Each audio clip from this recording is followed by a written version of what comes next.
What's up, everybody? Hopefully you guys are doing good as always. Today, we have the Nimzowitsch defense, which is e4 and knight to c6.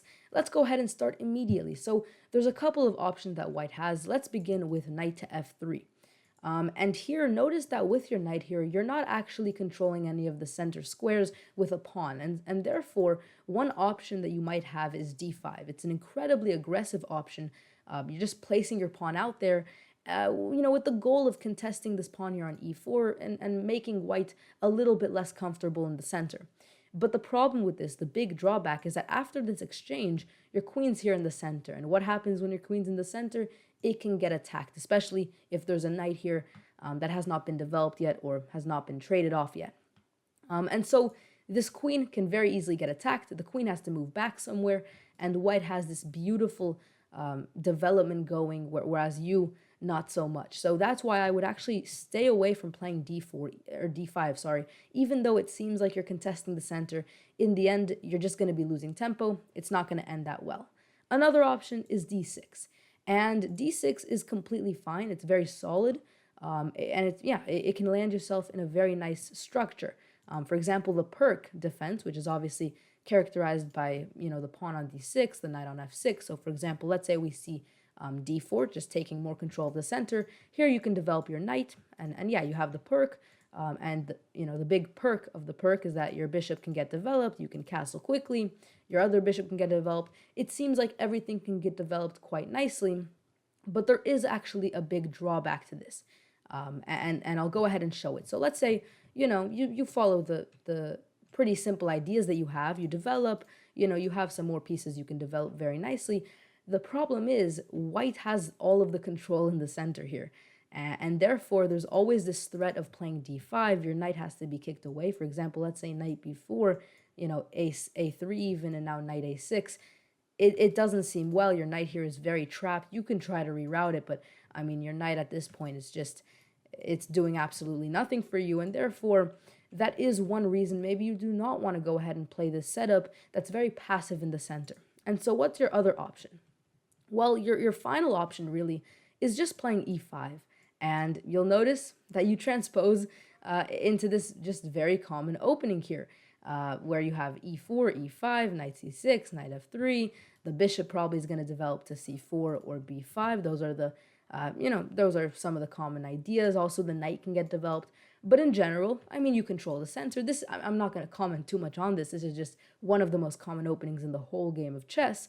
And you have a lot of ideas. Your bishop gets out, your other pawn can let your other bishop out.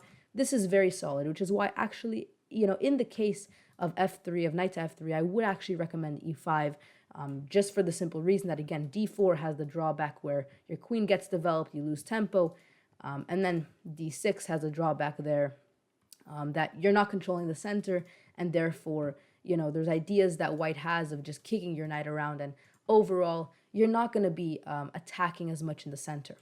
And let's go ahead and now move on to, other responses that you could see. Specifically, let's look at d4. Now, with d4, there's actually a big drawback. It seems like white's really happy here. I mean, you have this full center, but white's being a little bit too greedy because here you can actually play d5.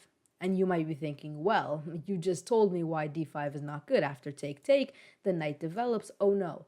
But the point is, you actually can win this pawn. Because of the pawn on d4, it's completely different. And here, I mean, the queens can trade off the boards, but the point is, you're not going to be losing tempo.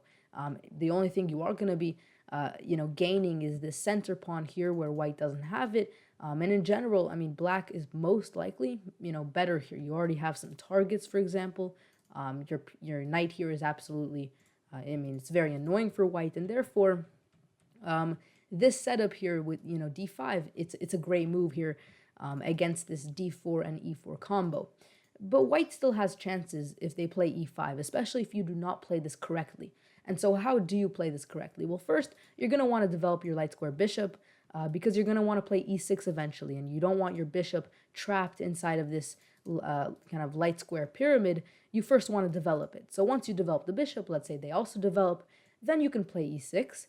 And let your other bishop out. And when there's this tower here, you see this in the French defense, you see this in all sorts of defenses, but when there's kind of a chain here of pawns, it's most effective to take out the pawn in the back, because it's like a tower. If you take off the support of the tower, the bottom part of the tower, it all crumbles down. And so it's much more effective, instead of going for f6, which is still an option that you sometimes have, it's much more effective to try to play c5. But wait a minute, your knight here is blocking your c5 pawn. But that doesn't mean that you cannot do something about it. So here, for example, let's say white plays, let's say they develop their knight, for example. Here you have knight to b4. It's a fantastic move. With the fact that this bishop here helps attack this pawn, this knight is actually threatening to win the pawn. And notice that if, white just, defends the pawn, well, also this knight has also moved away from the square, meaning that c5 is now a possible move. I mean, it's not necessarily the best move, but c5 is definitely a possible move that you now have, you now have the ability to play. And the point is, after take, look at how weak this pawn is. And again, it's very effective to take out the bottom pawn in the pawn chain rather than the top pawn. And so this is basically how you kind of crack this setup here. If they push the pawn, it's definitely not something you should be too afraid of. But it can become very annoying because it seems like white is grabbing more space, and they are if you don't know how to deal with it. So definitely look to eventually push c5. And I mean, again, f6, it's not the worst choice. There are times where it's possible. I mean, after take, you can, take with the knight and develop. But the point is, white is still going to have, some control in the center. So definitely c5 is what I would, hope that you remember when you're faced against this structure here. If they all, if they play d4. So that's what happens if they play d4. Let's look at a final option for white. The final variation that I briefly want to mention is in the case of knight to c3. And here, very simply, you can play e5. And you notice that you have this kind of symmetry here. I mean, you can even take this symmetry one step further with placing your knights on the f-file. But the point is, this is basically equal here. You have the 4 knights variation. I mean, it's not that troubling. Your bishops can get out. You can get both bishops out. You can castle. This is very clear and easy to play. Eventually, they might want to push d4 because it is possible here. They do have pieces supporting the d4 pawn. But here you can take, and after the knight takes, rather than taking back, notice that if you take back here, the queen is coming to the center, but the difference in this case is that you don't have a knight to attack the queen with, and therefore the queen here is actually an okay piece. It's not blocking any pawn. It's not going to lose any tempo for white.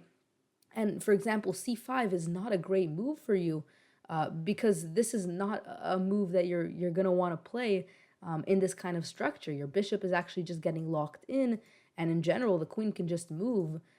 This is not a piece that's going to be too great for you in the future. Which is why the queen here is actually quite annoying, which is why, going back here, you don't actually want to take. And instead, bishop b4, for example, just developing your bishop. And in the case that white takes, notice, you could take with a d-pawn, but it seems a lot better because if the d-pawn, notice that here you can trade off the queens, you lose, castling rights. This is probably, much better here for white. And therefore, instead, you probably want to take with the b-pawn. Now you might be thinking, well, I'm creating this big weakness here. But first off, it's the start of the game. Pawns here don't matter too much, the pawn structures. But also, yes, you are creating a weakness, but you're also creating a couple of strengths. So for example, there's a b-file, something you can look to, attack on. Also, you're creating kind of this pawn mass here on the d and c file. And therefore, you can try to maybe push, these pawns up. And you have this advantage here in the D and C files. And so, there are a couple of weaknesses. Also, obviously, the bishop, has some spots it can eventually go to. Obviously, this bishop is guarding the square, but eventually that is a possibility. And so there are a lot of advantages with taking with the b-pawn. And so this isn't something you should be afraid of. So that is going to wrap it up for the video on the Nimzowitsch defense, which once again is e4 and then knight to c6. Make sure you guys do subscribe if you're new around here, and you guys leave any ideas for videos that you guys want to see down below in the comment section. Thank you guys very much for watching the video. Peace out.